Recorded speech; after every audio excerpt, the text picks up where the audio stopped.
life. What's your reaction to this? Well, I listened to Gowon's interview with Charles and Agolo of Arise News. That's on television. That's why I said it should come.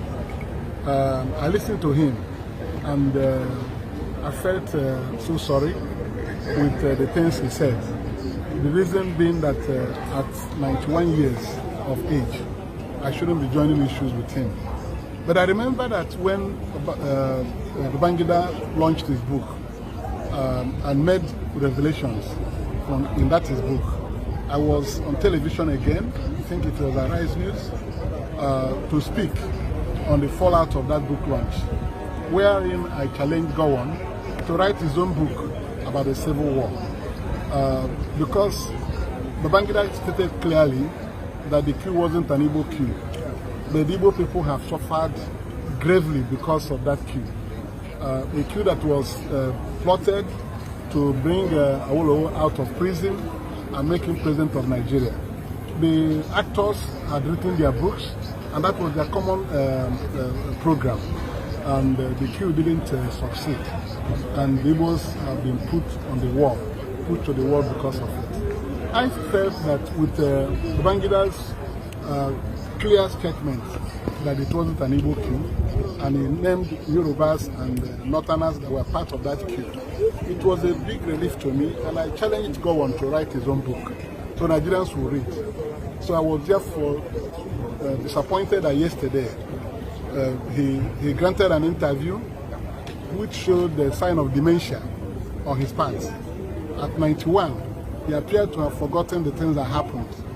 But some of us who worked with Ojukwu and interviewed him and got records of what happened at that time disagree with all the things he said. One is that it was a big lie for him to say that the war was not against the Igbo people of Nigeria. What can be further from the truth? They said he was in Abeokuta. He wasn't in Abeokuta, and he heard about the insurrection in Abeokuta. And he was somewhere, and suddenly he saw how it ended. It snowballed into assassination of Agui Ironsi.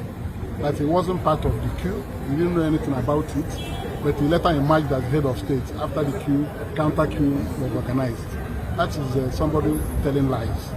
And for him to say that the war was not against the Igbo people, I thought by now he should be apologizing to the Igbo people for the role he played in that civil war. Instead of coming here to challenge our sensibilities, that I think not challenging, insulting our sensibilities, that the war was not against the Igbos. Who were the victims of the war? The counter-coup was a cleansing of the Igbo officers in the Nigerian army. Igbo officers, you know. He couldn't say those who were killed from his own Plateau state or part of Nigeria in the counter-coup. He couldn't say that. So it was a reprisal coup against the Igbos, and the Igbos were not only killed as military officers, their businesses were destroyed across Nigeria. And the Aburi Accord, which he has misrepresented in his interview, is the greatest travesty. One was that I worked with Ojukwu for 5 years, and I asked him questions about these things, and including Aburi Accord. He told me that at Aburi, they all agreed to confederation. Confederation means that the regions will become confederate states, and every region will continue to develop at its own pace. That is the essence of the meaning of confederation. And when they agreed on all this, that General Ankara carried himself, General Ankara and Gowon and Ojukwu were at the back of the same car when they were being taken to the airport. And that Ankara took Gowon's hand and Ojukwu's hand, put them together, and said that they should go and implement the agreements of this Aburi, you know. And he told Gowon right there, Ojukwu said he told Gowon that if Gowon gets home and announces the agreements reached here, that he will be the first person to propose Gowon as the head of state of Nigeria. And when they all left, they came back to Nigeria. Days went by, Gowon didn't announce anything. He didn't address the nation on what they agreed in Aburi.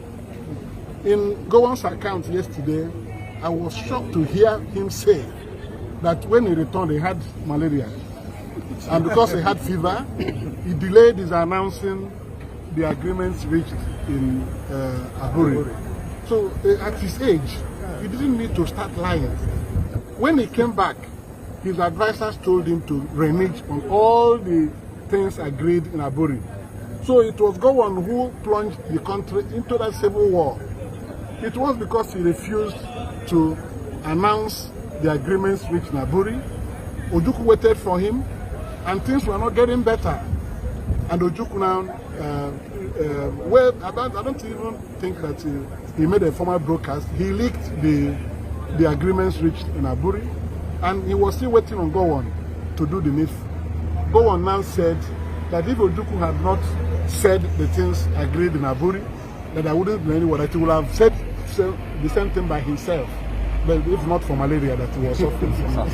So I think he has not done what he should be doing at this late stage of his life. It is time for him to begin to speak the truth, to heal the wounds of that war. Everybody has moved on. The war is 55 years today that it ended.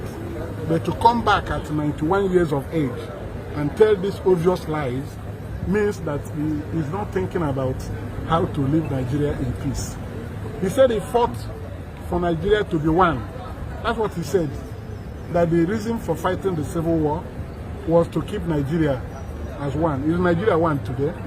Nigeria is not one today. The president was in Benue yesterday, where people of his own zone are being slaughtered on a daily basis in the past years. So what has he done to make Nigeria a better country? So I think that I still challenge him again to write his own truthful account of what happened in Nigeria under his watch, so that truth is an open word, conscience is an open word, only the truth will heal it. So he should stop running around. Let him come out boldly and say sorry to the Igbo people of Nigeria.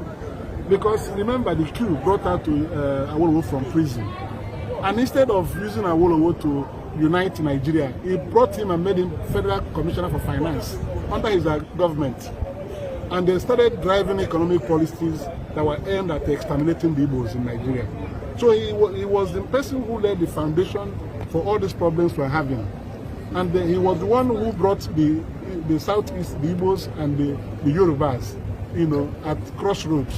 Mistrust came in because Awolowo was released by Ojukwu after when the problem of Biafra was declared. So in trying to gather people, he now brought Gowon. Instead of uniting the country, he made him Federal Commissioner for Finance. He knows the purpose for that. And we have paid dearly for it. We don't want to be insulted more, because doing these things will aggravate our wound. We want to bury the wounds of the past. So let him stop speaking. If he doesn't want to say the truth, let him go and write his own book, so that when he's no more, his book will be circulated and will be judged. Ojukwu is not alive to join issue with him. When Ojukwu was alive, he was talking. Gowon refused to talk. And now that he's talking, it's very unfortunate. T.Y. Danjuma is still alive. He was the one that led the arrest of Gowon, and his unfortunate, arrest and his unfortunate assassination. So I don't know what T.Y. will be thinking after hearing Gowon that he wasn't part of the coup. That he didn't know anything about what happened in Nigeria, and suddenly saw himself as head of state of Nigeria. How can somebody say this type of thing? So what is he trying to say for us to believe? So thank you very much.